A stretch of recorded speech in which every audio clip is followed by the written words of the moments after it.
abençoe você, sua casa, sua família, seu lar. Deus prospere os seus sonhos, amém? Fica de pé um minutinho, mais um minutinho, por favor. Quem crê que o Senhor já tem janelas dos céus abertas aqui neste lugar? Quem crê que o Senhor tem um movimento espiritual poderoso caindo sobre a tua família, uma chuva de Deus vindo agora? Quem crê nisso? Eu queria que você levantasse suas mãos, glorificasse ao Senhor por um minuto aí agora, exaltasse, engrandecesse, profetizasse, declarasse. Queria que você gastasse um tempo agora declarando: Senhor, visita a minha casa, a minha família, meu lar, visita meus filhos, renova meu casamento, meus sentimentos, minha mentalidade, minha visão. Senhor, nós estamos orando aqui neste lugar agora, e eu creio algo novo vai acontecer no meio das famílias, algo extraordinário vai acontecer no meio do teu povo. Nós adoramos o teu nome, confiamos na tua promessa, meu Pai, e cremos que o Senhor tem feito maravilhas em nosso meio para a glória do teu nome. Espírito Santo de Deus, nós cremos que o Senhor tem desatado laços que aprisionavam. Senhor, cremos que o Senhor tem liberado caminhos novos, palavras novas, sentimentos novos para a glória do teu nome, Senhor. E eu creio, Senhor, que tempo novo vai vir na presença de Deus. Oh, querido, quem recebe isso aqui, ó, tempo de estabilidade na família, tempo de segurança na família, em nome de Jesus. Tempo de estabilidade para decolar um sonho novo, para fazer partir algo novo. Quem recebe isso aqui agora?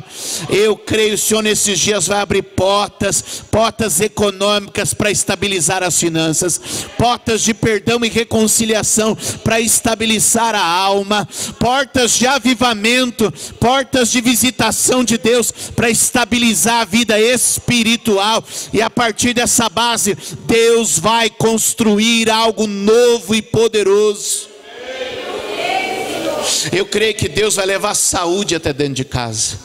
Enfermidade, doença, dor agora indo embora. Deus cuidando dos seus. Tem gente aqui que muitas vezes você não está doente, mas tem um familiar próximo doente, você tem que cuidar. Isso desgasta, isso cansa. Geralmente sobra para um da família, e quem sabe esse um é você que está cuidando. Mas Deus colocou aqui no meu coração para declarar para ti: o que você está fazendo honra a Deus. Eu não sei quem é, mas Deus sabe o que você está fazendo honra a Deus.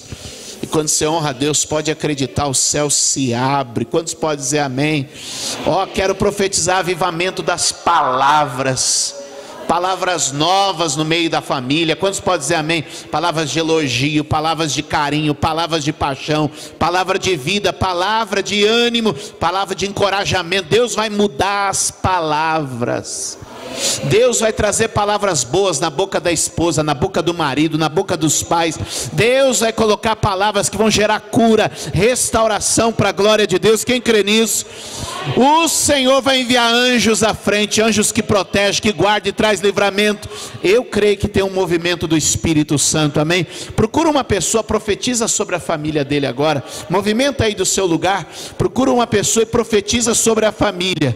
O que é isso? Deus está criando um ambiente para prosperar palavras aqui agora. Deus está criando um ambiente para ordenar bênçãos aqui agora. Deus está criando um ambiente para criar condições de milagre, ambiente de restauração nesta noite. Quem está tomando posse disso aqui hoje? Pai, nós te agradecemos, porque há um movimento da glória, da unção, do poder de Deus nesta casa aqui agora. Oh, aleluia! Aleluia, glória a Deus, glória a Deus. Pega a tua Bíblia aí, pega a tua Bíblia aí, abre ela comigo no Salmo de número 45, vai dando glória a Deus aí. O Senhor está aqui, amém? Vai recebendo, o ambiente de Deus está aqui para isso. Salmo de número 45, quem achou dá um glória a Deus. Só o verso de número 1 diz assim, ó: de boas palavras transborda o meu coração. Aleluia! De boas palavras transborda o meu coração. Ao rei consagro o que compus. Minha língua é como a pena de um habilidoso escritor. Aleluia! Vira para alguém e diga: você vai escrever como um bom escritor novas histórias na sua casa. Quem crê, diga amém. Pode sentar, coloque a Bíblia sobre o colo e dá um aplauso ao Senhor.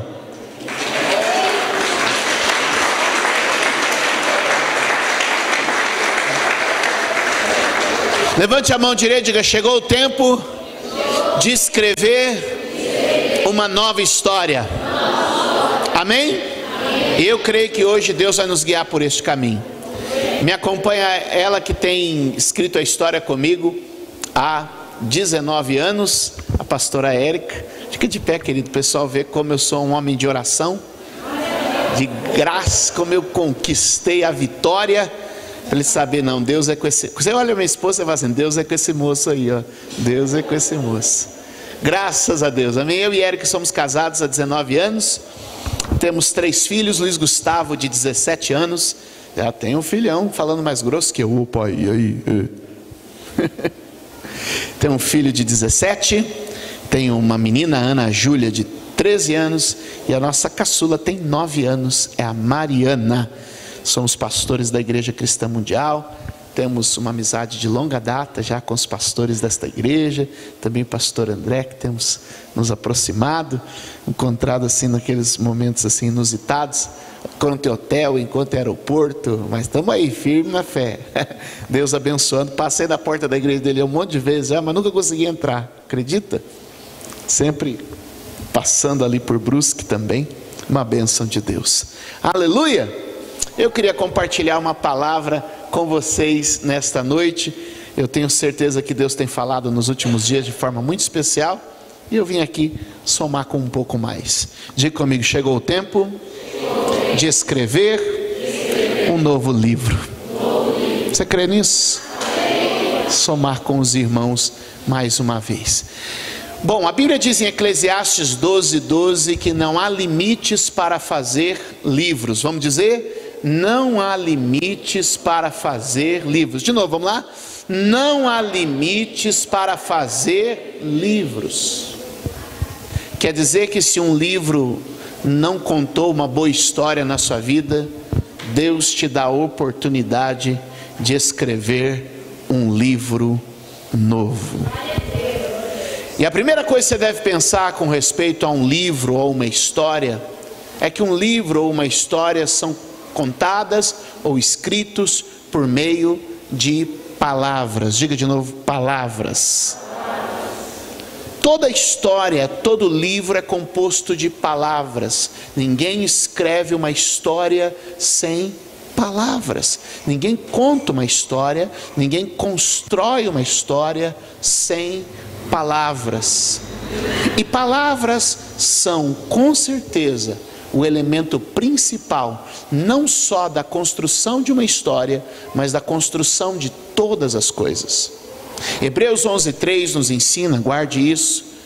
Hebreus 11:3 nos ensina que o visível é feito do invisível, porque pela fé entendemos que os mundos foram criados pela palavra de Deus. Ou seja, o que se vê é criado a partir daquilo que não se vê, que o visível é criado a partir do invisível. Tudo que Deus criou por meio da fala. Vamos dizer? Tudo que Deus criou por meio da fala.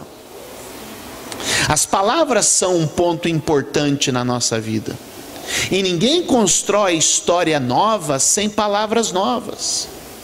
Palavras não são apenas um som, algo físico jogado ao ar, ao vento. Palavras possuem profundidade espiritual. E quando nós mudamos as palavras dentro da nossa casa, nós estamos também mudando o destino dentro da nossa casa. Palavras são o meio pelo qual Deus opera. Você e eu somos filhos de um Deus que trabalha criando. Tudo que Deus cria a partir de uma palavra. Tudo que acontece na nossa vida acontece a partir de palavras. Quando nós estávamos por começar a construção do nosso templo lá em Suzano, e eu estava com grandes desafios para começar aquela obra. E eu falei: Senhor, como eu vou fazer? E o Espírito Santo me disse: faça como eu faço, meu filho. Faça como eu faço. Como Deus faz? Tudo que Deus faz falando. É falando que Deus faz, é falando que Deus realiza. E eu falei: então, Senhor, que se cumpra na minha boca Salmo 45 verso 1, que eu possa ter a minha língua como a língua de um destro escritor, a pena de um destro escritor. Eu falei: que a minha boca seja como a caneta de um arquiteto, de um engenheiro, que eu possa falar, e o que eu falar se tornar o desenho de uma nova realidade. E eu quero dizer que você está aqui hoje, e Deus quer tocar teus lábios. Sabe para quê? Para que pelas tuas palavras você possa construir novas histórias na sua família. A Bíblia fala que o poder da vida e da morte está na língua. O poder da vida e da morte está no que falamos. Palavras carregam espírito de vida e palavras carregam espírito de morte. Tem palavras que você está dizendo que estão criando vida. Tem palavras que você está dizendo que estão criando morte. É por isso que um homem chamado Isaías, chamado a ser profeta, uma vez diante de Deus, em Isaías 6, ele diz assim: ai de mim que vou perecendo. E por que você está perecendo, Isaías? O que você faz que está acabando com a sua vida? O que você está fazendo que está acabando com você? Perecer é apodrecer, acabar, alguma coisa perecível, alguma coisa que está se acabando, apodrecendo, perdendo a validade, perdendo a saúde, perdendo o vigor. E aí então ele diz assim: ai de mim que estou perecendo, que estou estragando, que estou apodrecendo, porque eu sou, olha só, eu sou um homem de lábios impuros, e eu habito no meio de um povo de impuros lábios. Ou seja, em outras palavras, ele está dizendo: o que eu falo e o que eu ouço estão me matando. O que eu falo e o que eu ouço estão me matando. E quantas não são as pessoas que o que falam e o que ouvem está matando o casamento? O que falam e o que ouvem está matando a família. O que falam e o que ouvem estão matando a alma, a fé, o amor e o relacionamento. Repita comigo assim, diga: o que eu ouço, diga de novo, diga mais forte: o que eu ouço cresce dentro de mim.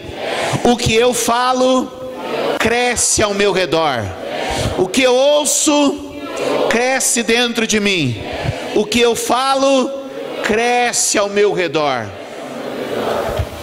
As palavras, elas mudam o interior e transformam ambientes. Palavras carregam vida e palavras carregam morte. Toda palavra carrega consigo um espírito. E o espírito que ela expressa, ele se estabelece quando é falado. Então tem gente que tem acabado com a família por causa das palavras. Quem já conversou com alguém pela manhã e que ouvir as palavras daquela pessoa estragou seu dia, lhe roubou a energia, a força, o ânimo, lhe deixou abatido depois daquela conversa? Palavras carregam espírito, ou vida ou morte. Palavras podem animar uma pessoa, podem tocar um coração, podem incendiar a alma. Quem depois de conversar com alguém já se sentiu bem? Palavras são o meio pelo qual Deus trata a sua igreja. Quantas vezes você chegou na igreja cansado, fadigado, desgastado pela vida, preocupado com um problema, aí você sentou aí, aí o pastor subiu aqui, começou a pregar, começou a falar, e é como se aquela palavra fosse um banho que você tomava. Já chegou em casa cansado, já chegou em casa fadigado, e aí de repente você toma um banho e te dá uma renovada. E é igual quando você vem na igreja desgastado, aí começa uma pregação, uma palavra, e quando termina aquele culto você está renovado, fortalecido. Já aconteceu com você? Ainda bem, né? Senão o pastor ia deprimir agora. Mas olha o que a Bíblia diz a respeito do marido e da mulher, Efésios 5:26. Ele diz assim: vós maridos, amai as vossas esposas. E ele vai falando sobre isso. Ele diz assim, ó, que tem lavado ela pela lavagem de água pura da palavra. Ou seja, você percebe que toda esposa tem a necessidade de ouvir a voz do seu marido? e que nós homens temos uma dificuldade para falar muitas vezes, e aí que você chega e ela quer ouvir você falar. Por quê? Porque como Cristo trata a igreja, Cristo renova a igreja falando. Como o marido renova a sua esposa? Falando com ela. Dá lugar para falar com a mulher, que você vai ver se ela não fica abençoada. Está escrito. Palavras são um ambiente. Uma vez eu estava viajando, pregando, e aí estava com muita saudade da Érica. Peguei, escrevi uma mensagenzinha e mandei para ela a mensagem. Na hora que ela estava, depois ela me contou, ela estava num posto de gasolina abastecendo o carro, e tinha uma frentista atendendo ela. E mulheres normalmente prestam mais atenção em mulheres, elas ficam olhando, elas são mais atenciosas, não só em mulheres, mas em tudo. E aí o que aconteceu? Quando a minha mensagem chegou para ela, e não era nem WhatsApp, era SMS, né, mano? Nessa época. Quando a minha mensagem chegou para ela, ela disse que estava abastecendo, e ela leu enquanto a mulher abastecia o carro. Aí disse que a frentista olhou para ela estava me contando e falou assim: nossa, seu rosto iluminou quando você leu a mensagem. Claro que eu não vou contar para vocês o que eu escrevi, lógico que não. Isso é coisa nossa. Isso é coisa nossa, entendeu? Aquela é coisa, é manto. Pai, aleluia. Imagina que eu estava alguns dias fora de casa. Imagine minhas inspirações. É forte, igreja. É forte demais. É manto. É, Jesus, ajuda eu. Amém? Mas o que acontece? Eu mandei uma mensagem, eu estava a quilômetros de distância. As palavras, aí a moça disse assim: iluminou o rosto, seu rosto iluminou. E falou assim: mensagem boa essa, hein? Palavra carrega a vida, gente. Palavra transforma pessoas. Palavra muda ambientes. E você precisa mudar suas palavras.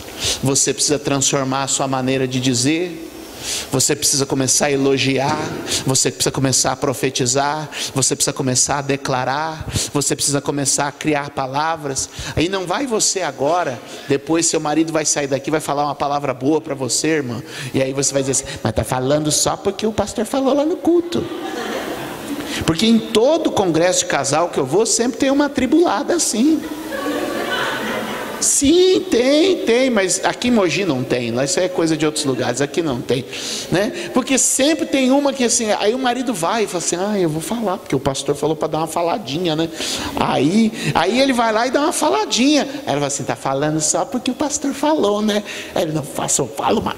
E aí você já imagina, né? Então, queridos, falar é um princípio que cura, que restaura, que abençoa.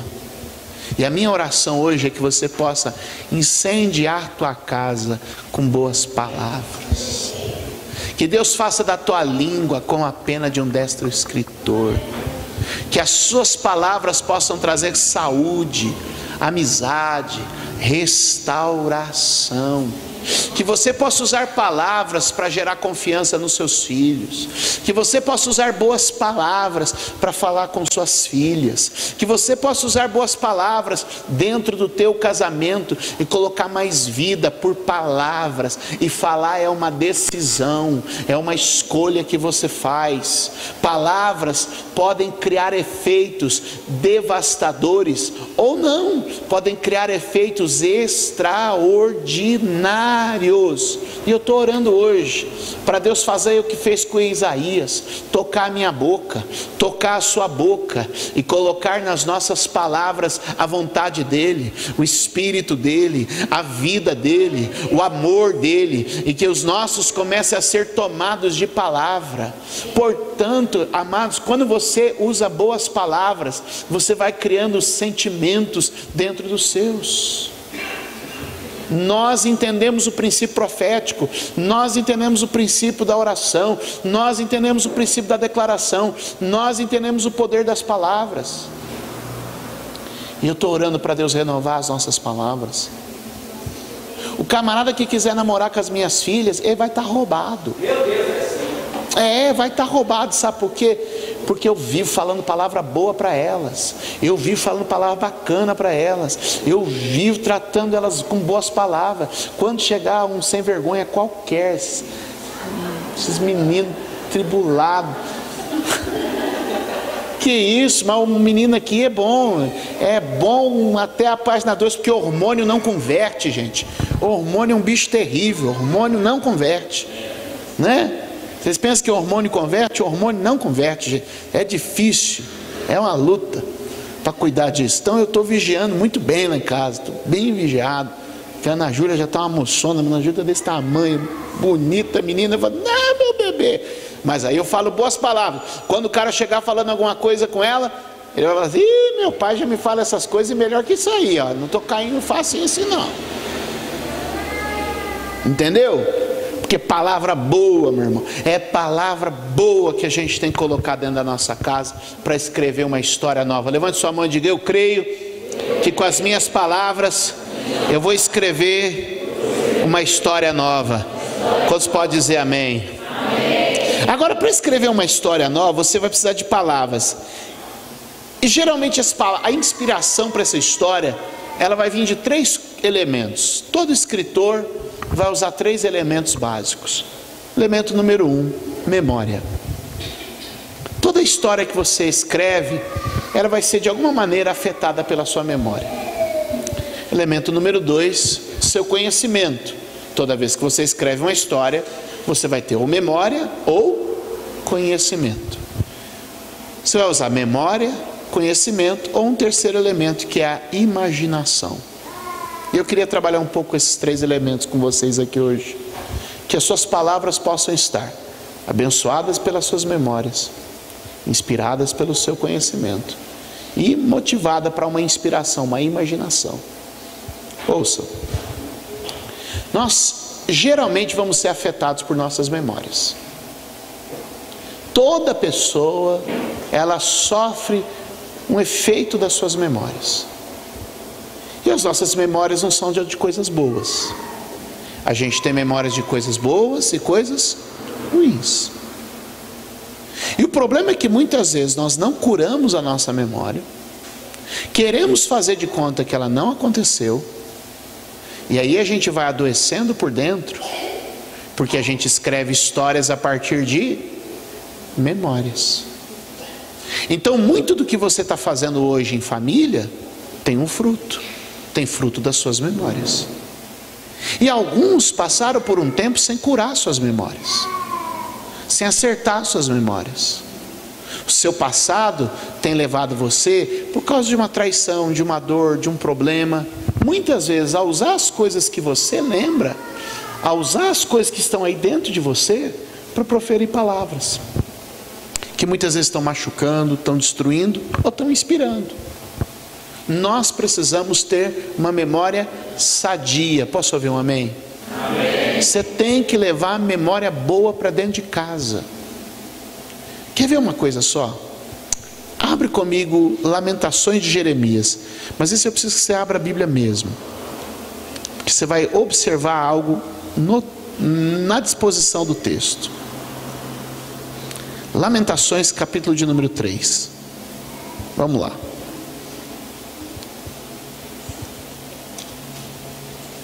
Lamentações, capítulo de número 3. Achou aí? Do verso 1 até o verso de número 19 é uma lamentação por coisas que passaram. Vou ler a primeira frase do verso 1. Eu sou o homem que viu a aflição. E o verso 19 diz assim: lembra-te da minha... Do que ele fala do 1 ao 19? Aflições, dores, desespero, coisas ruins. Agora olha o que ele diz no verso de número 20. Observe. Minha alma continuamente os recorda e se abate dentro de mim. Então ele tem uma memória negativa, que ele diz o que no verso de número 20? Minha alma se abate quando eu lembro dessas coisas. Minha alma se perturba por causa dessa memória. O que ele está dizendo? Que ele está adoecendo, que dentro dele as memórias estão criando dores. Ele está dolorido na alma, ele está machucado na alma. Por quê? Por causa das coisas que ele lembra. Quando eu me lembro disso, minha alma se abate dentro de mim. Agora olha a virada do texto, verso de número 21.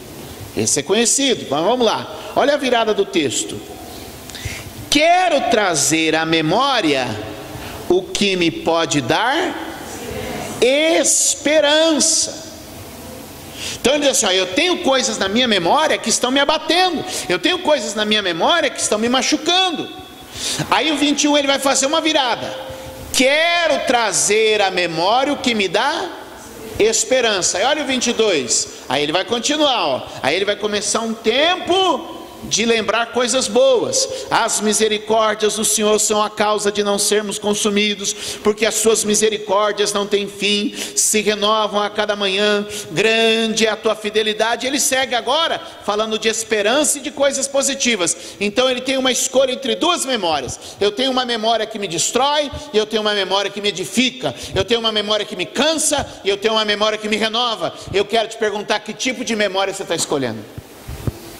Você está lembrando das coisas boas da vida? Você está lembrando dos momentos bons da história? Ou você sempre fica guardando os fracassos, os erros, as dores, os males que aconteceram ao longo dos seus anos de casamento? Nos meus 19 anos de casamento, sendo pastor desde que casei, servindo na igreja, pregando, estando na presença de Deus, nós tivemos momentos extraordinários, mas nós também tivemos nossos momentos difíceis. Agora, o que eu não posso é agora, depois de 19 anos, dizer assim, olha, lembra que no primeiro mês de casado nosso, você fez isso, ou você fez aquilo. E aí então às vezes as pessoas vão guardando só a memória ruim, e às vezes chega lá no gabinete e fala assim, pastor, em 1974 eu falo, senhora, 1974 meu pai estava conhecendo minha mãe, não dá não. Eu falei, avança um pouco. Em 1982, senhora, em 82 eu brincava de carrinho, eu jogava bola na rua. Não vou poder ajudar a senhora, eu era muito criança nessa época. Não, mas em 1990 eu estava entrando na adolescência, eu ia fazer Senai, eu ia estudar, a senhora, não estou com condição disso ainda não, trabalhava em oficina, não dá para ajudar a senhora trabalhando em oficina. Não, no ano 2, ah não senhora, ano 2000 eu tinha só um ano de casado, pouca experiência. Ela falou assim, até quando o senhor quer que avança? Avança até a semana passada, porque ficar guardando algo mais que uma semana, pelo amor de Deus.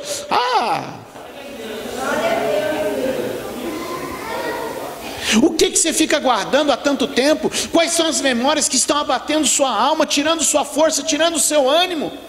Deixa eu te dizer uma coisa, eu tenho certeza que ninguém aqui foi levado amarrado para o altar. Se foi, fala com a gente que nós vamos ver o que aconteceu.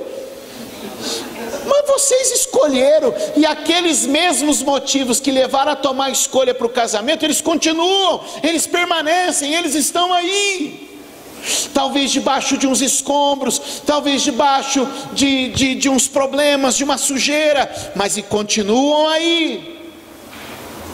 Quem já viu aquelas reportagens que vão visitar um lugar depois de uma catástrofe, passar um furacão, uma enxurrada, uma tempestade, um terremoto, e aí a pessoa volta lá, está tudo caído, está tudo destruído, mas aí a pessoa mexe aqui um pouco, mexe ali um pouco, e ela acha um porta-retrato, ela acha uma lembrancinha, um pequeno objeto, um brinquedinho.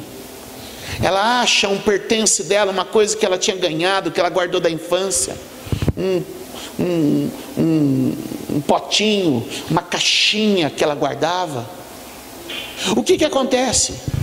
Pode ter desmoronado tudo, pode ter caído tudo, mas quando você mexe nos escombros, você vai encontrar que ali já teve vida, ali já teve felicidade, ali já teve alegria, ali já teve vitória, ali já teve coisas boas. Você pode ficar dizendo assim, acabou tudo, ou você pode ir lá e dizer assim, os motivos que faziam, a casa caiu, mas o que fazia um lar ainda está aqui. Houve um problema, mas eu ainda tenho boas memórias. E o que a gente precisa é começar a investir em memória.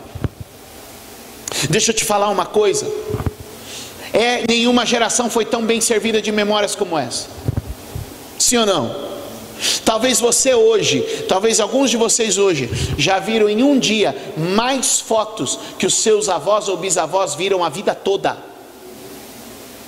É bem possível que entre nós existam pessoas que consigam ver em um dia mais fotos do que os bisavós viram uma vida inteira. Como isso? Porque nós estamos cercados de memória. Nós somos uma geração que temos memória, mas muitas vezes estamos deixando essa memória no virtual. Estamos deixando essa memória no virtual. Eu estava em 2013 na Disney, e tem aquele castelo bonito que aparece, não tem aquele castelo que aparece todo? E eu estava lá, e aí falei, vou ficar para ver o negócio do castelo, esperar aquele esquema de fogos, e vou lá ver, tal. E aí fiquei olhando. E sabe o que eu descobri? Que a maioria das pessoas estão lá, mas não estão lá. Eu olhei, todo mundo viu a queima de fogos, coisa mais linda aquilo lá, viu? Bonito para valer. A queima de fogos, o castelo, através da tela de um celular. E eu era um dos poucos que estava assistindo ao vivo. Milhares e milhares de pessoas, todos estavam assistindo pelo celular. Sabe o que acontece? Eles têm a foto gravada, mas eu tenho a experiência. Sabe o que eu estou vendo hoje? É que muita gente está se contentando com os arquivos digitais, em vez de trazer isso para a vida real, em vez de transformar isso para a vida real. Porque eu quero te dizer, esse telefone você vai deixar cair, não é maldição não, uma hora cai, uma hora torra, uma hora a criança joga dentro do vaso, e aí você diz, todas as fotos que eu tinha estavam lá.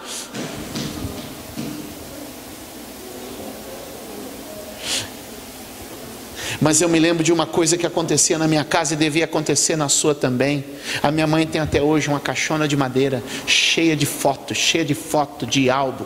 Tem desde aqueles álbumzinhos, né, com aquelas fotos meio amareladas, tem aqueles que você olha assim, aqueles negocinho, não tem? Quem tem esses aí? Tem gente aqui da minha idade também, um pouquinho até mais, aleluia. Mas o que acontece? Eu lembro que muitas vezes nós estávamos em casa, chegava uma visita, o que a gente fazia? A gente sentava, minha mãe punha aquela casa, não sei se acontecia na casa de vocês, acontecia? Minha mãe punha aquela caixona de foto lá no meio, vamos ver foto de todo mundo. E ele ficava olhando, lembra desse dia, esse Natal, essa festa, esse aniversário, olha aqui o pai quando tinha cabelo, olha aqui não sei quando. E isso enriquecia a nossa família, porque trazia memória, isso gerava lembrança, isso trazia memória.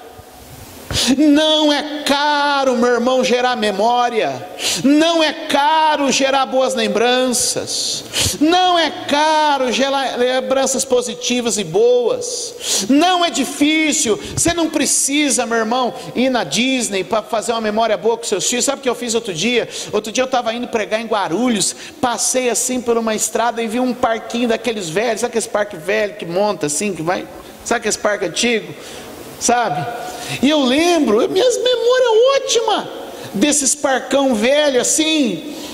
E aí meu pai tinha oficina lá em Suzano de manutenção de máquinas. Então todo parque que chegava na cidade levava as máquinas, levava os equipamentos para fazer manutenção, alguma coisa. E meu pai fazia o serviço e o pessoal sempre dá uns ingressos aí para os meninos, e eu ia, para mim era uma festa aí naqueles parques. Aí eu estou indo pregar em Guarulhos, passei por uma estrada, uma quebrada, mas eu olhei assim e falei assim, olha, tem um parcão aqui. Aí eu falei assim, hoje eu prego, quinta eu prego, sexta eu não prego. Sexta eu vou pegar as crianças e vou levar elas, as crianças. Meu menino está com 16, eu estou com 13, a minha menina é do tamanho da Érica, já está menorzinha. Mas eu vou pegar todo mundo, nós vamos vir nesse parque aqui, nós vamos pegar fila, vamos pisar na poeirona daqueles parques montados, aquelas rodas gigantes, tec, tec, tec, tec, tec, tec, tec, tec.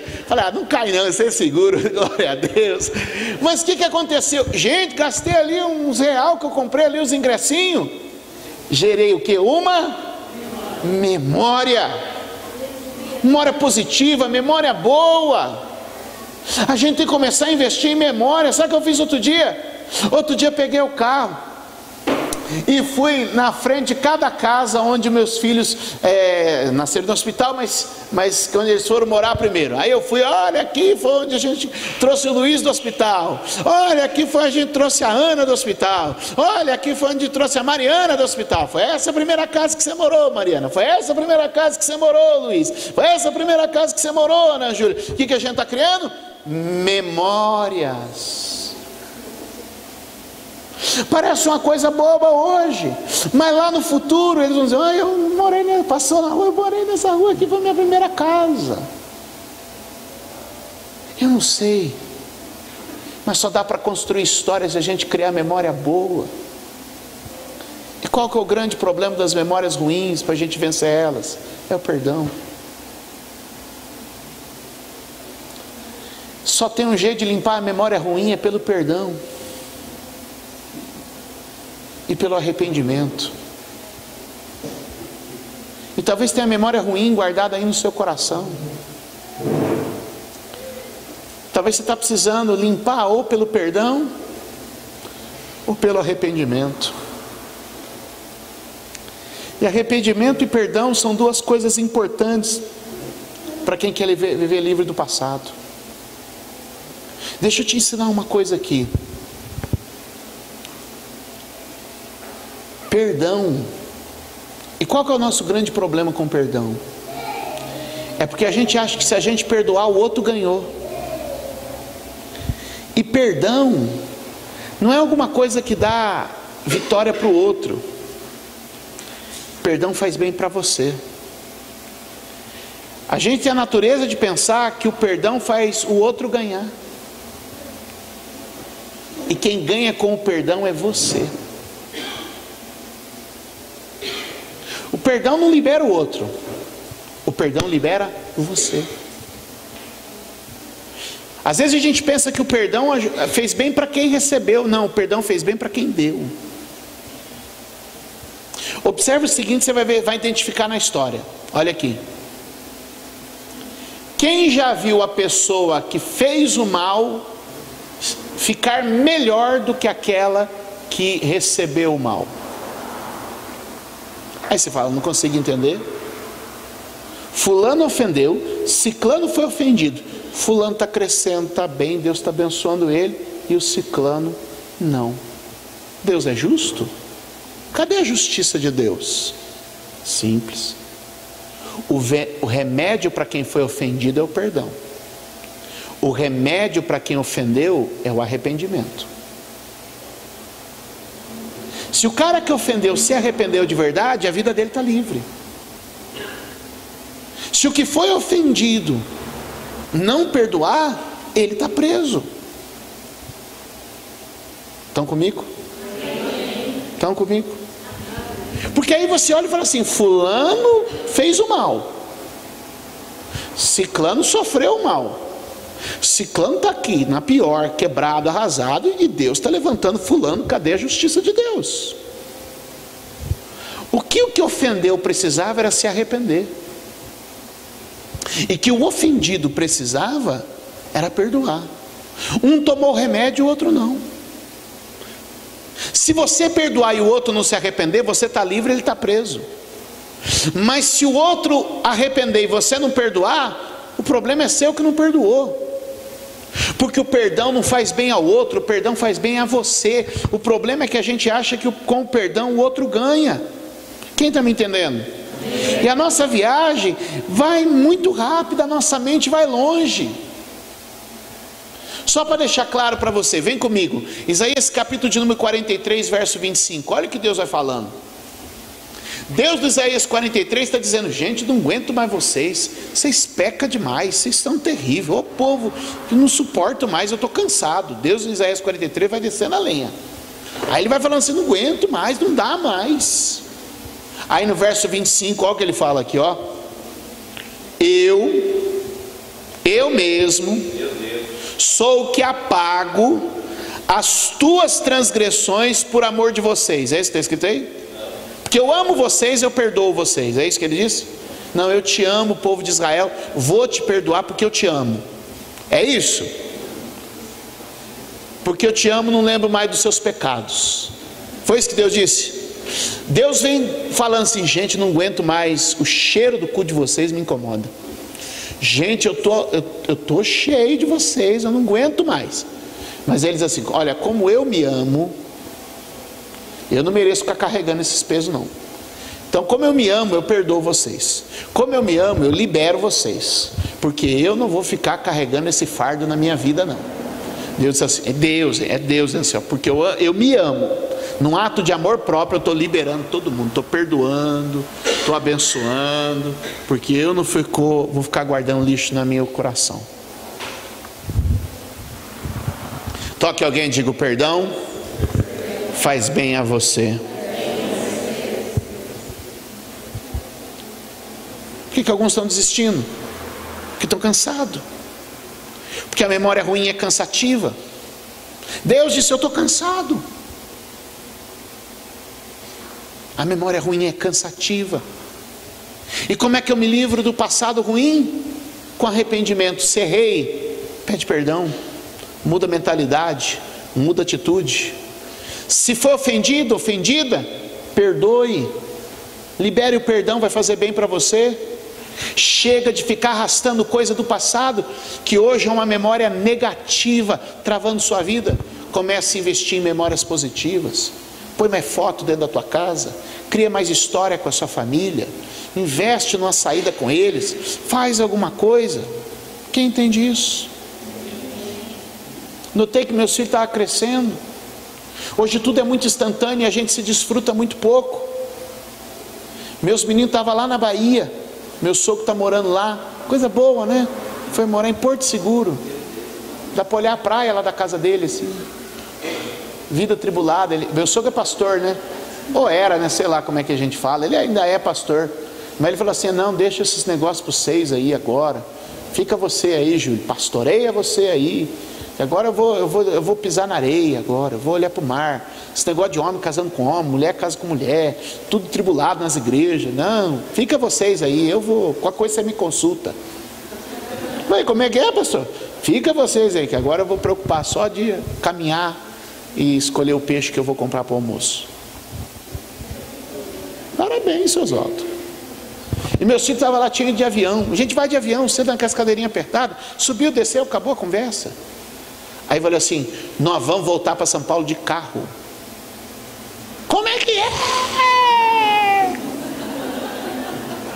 Nem vou falar quem foi a primeira pessoa.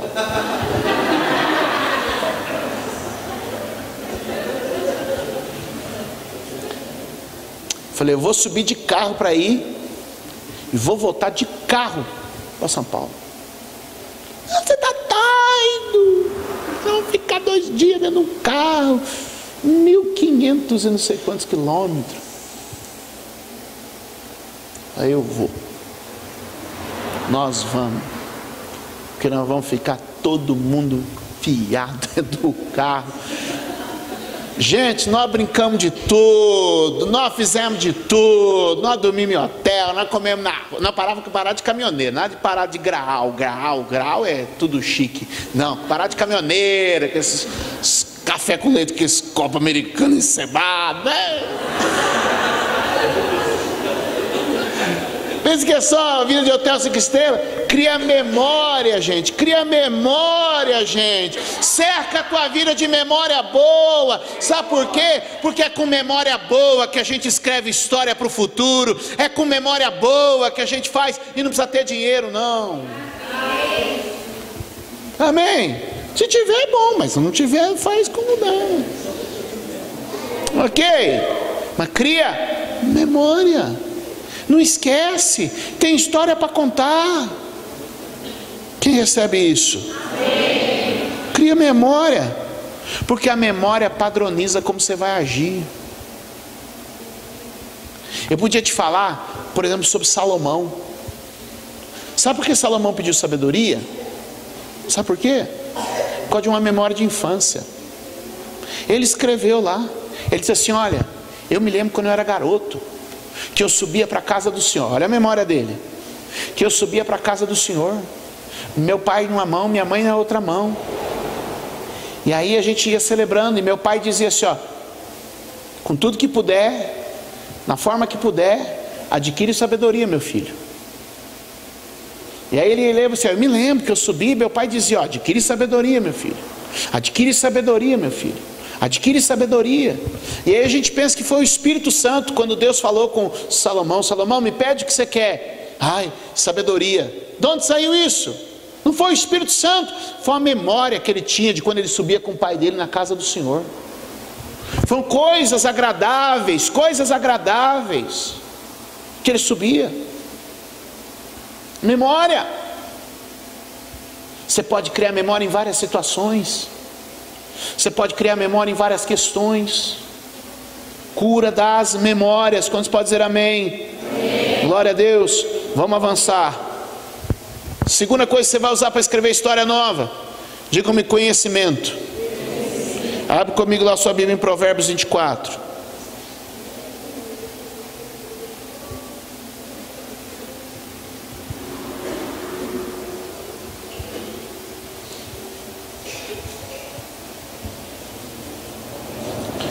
Olha o que diz lá, verso de número 6. 3 ao 6. Show aí? Olha esse texto que tremendo. Com a sabedoria se edifica a casa, com o entendimento ela se estabelece. Pelo conhecimento se encherão as câmaras de todos os bens preciosos e agradáveis. O homem sábio é forte, o homem de conhecimento consolida a força. Com conselhos prudentes farás a guerra, e há vitória na multidão dos conselheiros. 4 palavras importantes: sabedoria, inteligência, conhecimento e conselho. Eu lhe pergunto: como é que você vai escrever história nova na família? Já percebeu que só amor não basta? Porque eu já vi um monte de gente que se ama, um monte de gente cheia de amor, mas que o casamento acabou. Que até se gosta, até tem amor, mas não consegue conviver. Família que se ama, mas não consegue estar junto. É uma vez por ano no Natal, no Ano Novo, cada um numa ponta e dá uma ligada no aniversário. Porque se ficar junto mais que 2 dias, explode. Agora olha o texto: conhecimento, inteligência, sabedoria e conselho. Para você escrever história nova, você tem que buscar conhecimento. É por isso que você está aqui 3 dias já na igreja, ouvindo, e alguém fala assim: que isso, hein? Tá crente, hein? Carola, hein? 3 dias na igreja. E ainda amanhã é domingo, emenda 4. Por quê? Porque você está adquirindo inteligência, está adquirindo sabedoria, está adquirindo conhecimento. E é com isso que uma casa se firma, é com isso que uma casa se estabelece, e é com isso que uma casa se fortalece. Qualquer um que quiser construir uma história vai ter que ter palavras, memória e conhecimento. É o seu conhecimento que vai dar o destino da sua casa. Só amor não basta, precisa desenvolver inteligência, precisa ter conselho, precisa ter sabedoria. Infelizmente a maioria das pessoas, quando chega para os conselheiros da igreja, já chegam com tudo desandado. Não buscou sabedoria, não buscou inteligência. Uma pessoa que uma vez perguntou, falou assim: mas com sabedoria se faz guerra? Quem quer fazer guerra? Irmão, nós estamos numa guerra pela família, e é com conhecimento, com conselho, com sabedoria que se faz a guerra. Você quer guerrear pela sua casa e pela sua família? Tem que buscar conhecimento e inteligência, tem que ler bons livros, tem que ter boa literatura, tem que ler a Bíblia, tem que ouvir mensagem, tem que escutar. Porque se a gente investe em tudo, a gente cria os nossos filhos para ser engenheiro, porque está pagando bem engenheiro agora. Não, mas agora é advogado. Não, mas agora é publicidade. Não, mas agora é TI. Não, mas agora é medicina. Olha, e a gente fica criando nossos filhos para ganhar dinheiro, mas a gente não dá instrução emocional, instrução espiritual, instrução para construir família, para ser bom marido, para ser boa esposa. A gente está criando nossos filhos para ter sucesso, só sucesso financeiro. E Deus está dizendo: investe em conhecimento para eles escrever uma história bonita. Investe em sabedoria para eles escrever uma história empolgante. Como você tem se preparado? A gente se prepara para construir uma casa grande e bonita, mas não se prepara para construir um lar sólido. A gente se prepara para poder ter o melhor dentro da nossa despensa, mas não se prepara para ter uma vida boa, uma vida agradável. Tem gente que tem a melhor casa, tem a melhor provisão, tem o melhor carro na garagem, tem a melhor roupa, mas eu já visitei casas, gente, profundamente entristecidas, amarguradas, porque não tem o menor conhecimento de vida familiar. Quer escrever uma história? Procura descobrir coisas novas. E Deus te trouxe aqui nesses dias para dizer para você que você pode escrever uma história nova. Deus está te dando ferramenta para escrever uma história nova. Deus está te dando sabedoria para escrever uma história nova. E eu quero começar uma história nova cada época da minha vida. Quantos podem dizer amém? Amém. Deus é o doador da sabedoria. Deus é aquele que quando oramos Ele nos ensina. Quem é aquele que tem entendimento? É esse que o Senhor vai guardar. Porque quem constrói sua casa sobre a rocha é quem se encheu de conhecimento. Posso ouvir um amém? Amém. Eu queria terminar com vocês essa palavra aqui hoje, para dizer para você que você pode usar de conhecimento para começar a criar algumas coisas novas dentro da sua casa. É necessário que alguns melhorem e comece uma história nova na comunicação. Você sabe que uma das coisas mais tristes é que as pessoas não comunicam a sua história. Precisa melhorar o compartilhar, o dar satisfação. É dividir com o outro o que você vive, o que você pensa, o que você faz. É dividir. Mas o problema é que a gente não está sarado o suficiente para ouvir ou para falar, para ouvir sem criticar ou para falar sem medo de ser criticado. Há um desentendimento.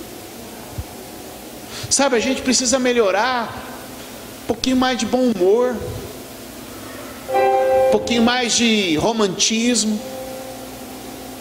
Isso não se aprende do dia para a noite, mas a gente precisa começar a mudar. Porque se a gente não começar a aplicar sabedoria, entendimento, não ter uma memória curada, a gente começa a ter problema. Não quero mais compartilhar minhas histórias, não quero mais dividir meu coração, não quero mais dar satisfação, não trata com bom humor, tudo é fechado, é ranzinza, é pesado, não tem mais romantismo. É claro, meu irmão, que você não vai ser o Cláudio Duarte daqui para frente, bom humor, aquelas piadinhas todas, não. Você não vai ser um poeta para escrever coisas ou falar coisas extraordinárias. Não exija isso do seu marido nem da sua esposa. Mas eu quero dizer que você pode crescer nisso. Você pode melhorar a história, dar um pouquinho mais de vida, dar um pouquinho mais de cor, de sabor, de cheiro nessa história. O escritor dá ritmo. O escritor transmite sensações. E você nunca vai conseguir construir uma história rica se você não falar melhor, se você não interagir melhor. Hoje a gente vive a era do touch, sim ou não? Não é o touch, seu celular é touch. Você vai no banco, a tela do banco é touch. Tudo é touch. Touch quer dizer toque. A gente tem tudo para touch, mas tem touch cada vez menos. Você é que me entendeu? Não se touche mais um no outro. Não se touche mais. E nós estamos precisando voltar a escrever histórias que transmitam sensação. Touch. touch nos seus filhos, touch nos seus pais, touch. Agora a irmã vai dormir blindada, o cara fica palpando, não acha um pedacinho de carne para tocar.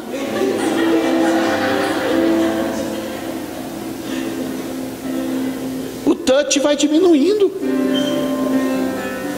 Então a gente vive numa geração toda touch, sem touch.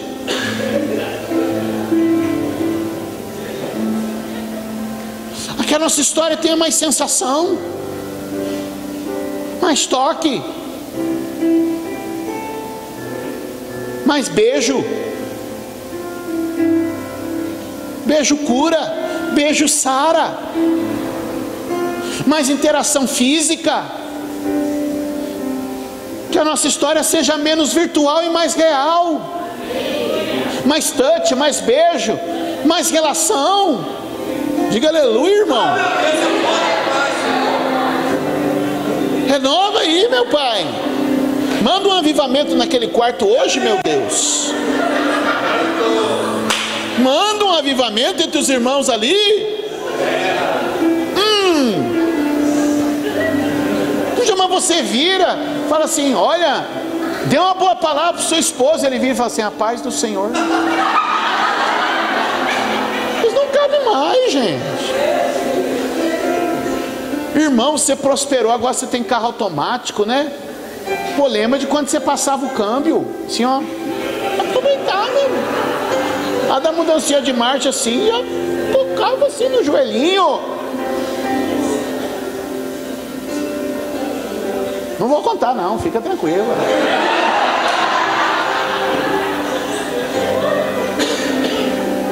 Mas que a gente possa escrever, pôr mais vida na história. Deus te chamou para escrever uma história bonita, não uma apostila técnica. Deus chamou para escrever uma história de vida, de ação, de romantismo, de alegria, de romance, de drama também. Mas Deus te chamou para construir uma história viva com a sua família. Todo mundo vai escrever a partir da memória. Todo mundo vai escrever a partir do conhecimento de coisas que sabe. Mas eu quero liberar você hoje aqui, uma última palavra, dizer assim: você vai crescer, escrever uma história, porque Deus vai te dar imaginação. A sua história vai ser uma ficção para o mundo. Vão olhar e vai dizer assim: ó, nem o olho viu, nem o ouvido ouviu, nem jamais imaginou uma história assim, porque essa família tem um Deus que a ama. Deus vai te dar imaginação para que seja uma pessoa de imaginação, seja uma pessoa com ideias. Você está entendendo isso?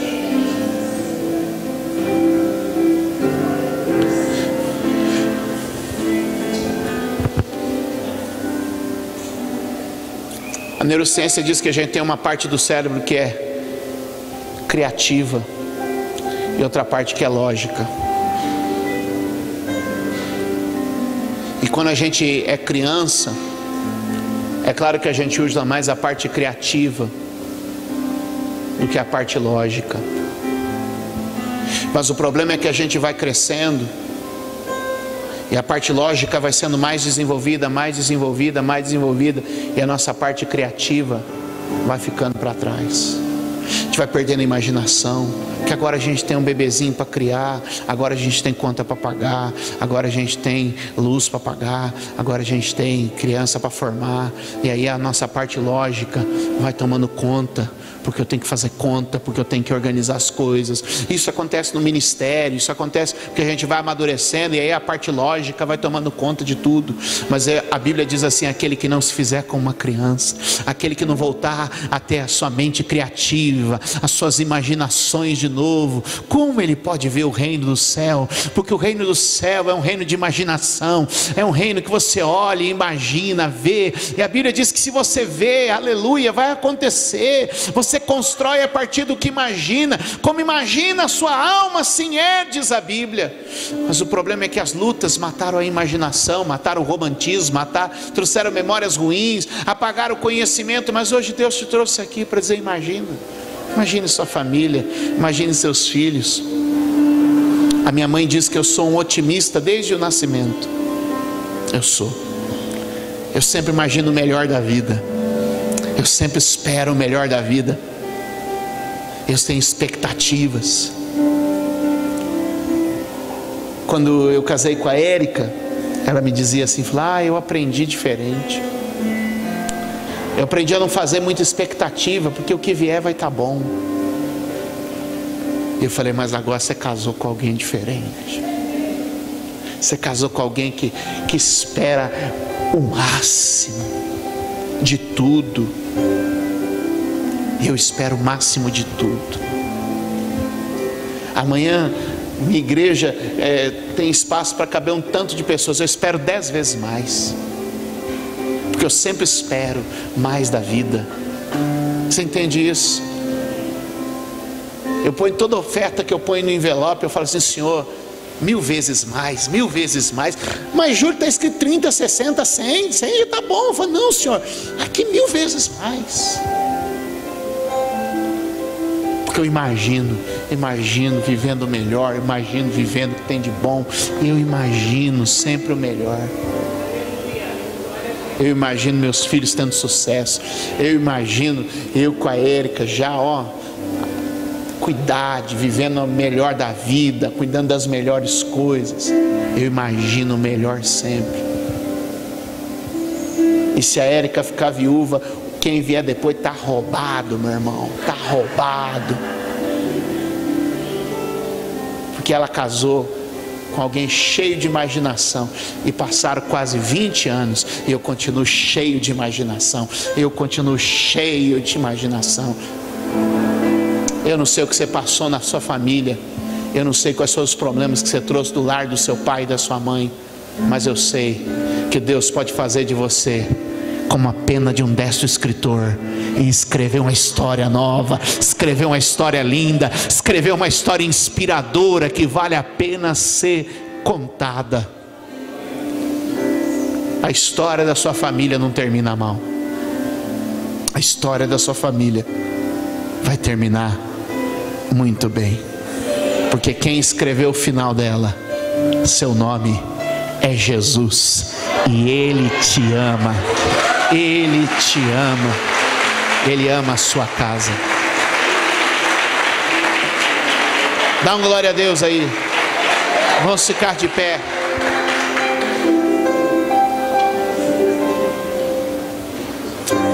Esse Deus é bom. Esse Deus é bom. Esse Deus é bom. Esse Deus é bom. Você pode levantar suas mãos, fechar os teus olhos por um tempo e dizer as novas histórias que você vê na sua família.